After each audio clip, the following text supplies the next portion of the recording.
This is a true story. It happened to a friend of mine. Smelly Kelly's this guy from the neighborhood, right?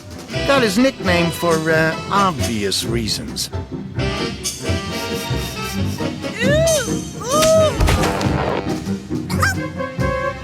See, Smelly Kelly worked in the sewers, and what's more, he liked it. Hey, it's what makes you happy that counts, right? But Smelly wasn't gonna get rich and famous hanging around down there. Yeah, well, that's what we all thought, too. But see, one day, old man Griznat sent for Smelly Kelly. Smelly went right up to the miser's mansion on the Upper West Side. Now, anyone who read a paper could tell you about Griznat. Rich, rich, rich, and mean, mean, mean. This guy closed an orphanage once to open a drive-through yogurt shack. Smelly Kelly was ushered in the front door, and he stopped dead. Because at the top of the stairs was the most beautiful girl Smelly had ever seen. Their eyes locked for a split second, see? But then the butler shoved Smelly into the master's study, mostly in self-defense. Oh, the girl was a real beauty. Right out of Smelly's league. The crinkly old miser sat there, and he got right to the point.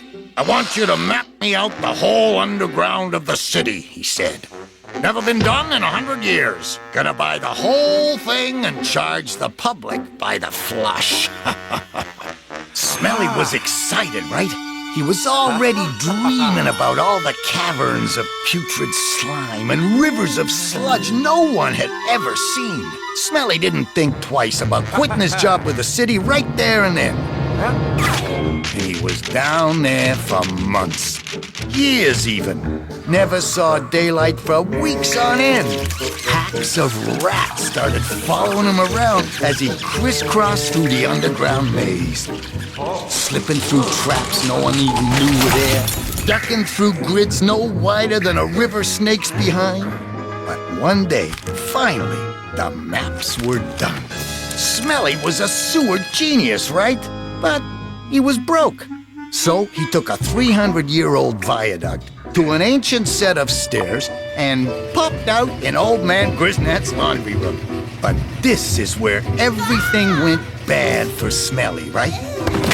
He and his putrid odor hauled themselves into the old man's den, presented him with the best, stinkiest set of sewer maps anyone ever saw, and the old man just kicked him out. Seems he lost interest in the whole deal like hours after Smelly went underground. Just never bothered to tell the guy. Oh, and he wasn't paying him neither. Smelly tried getting his job back with the city, but his old co-workers found his new aroma a little hard to take. He was on the street when the news hit.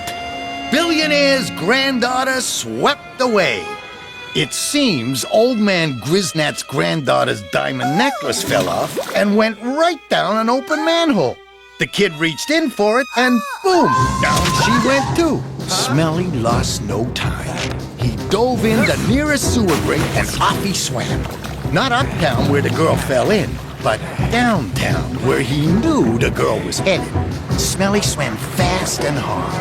He took a left, then a right, then another sharp right, and then he waited. The current was unbelievably strong, but no girl.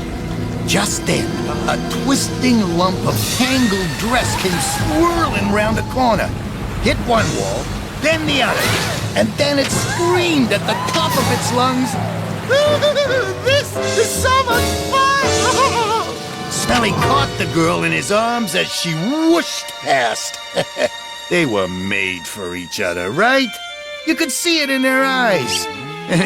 And you could sure smell it with your nose. This is a true story. It happened to a friend of mine. Good thing they handed out clothespins at the wedding, eh? Hey, Maurice?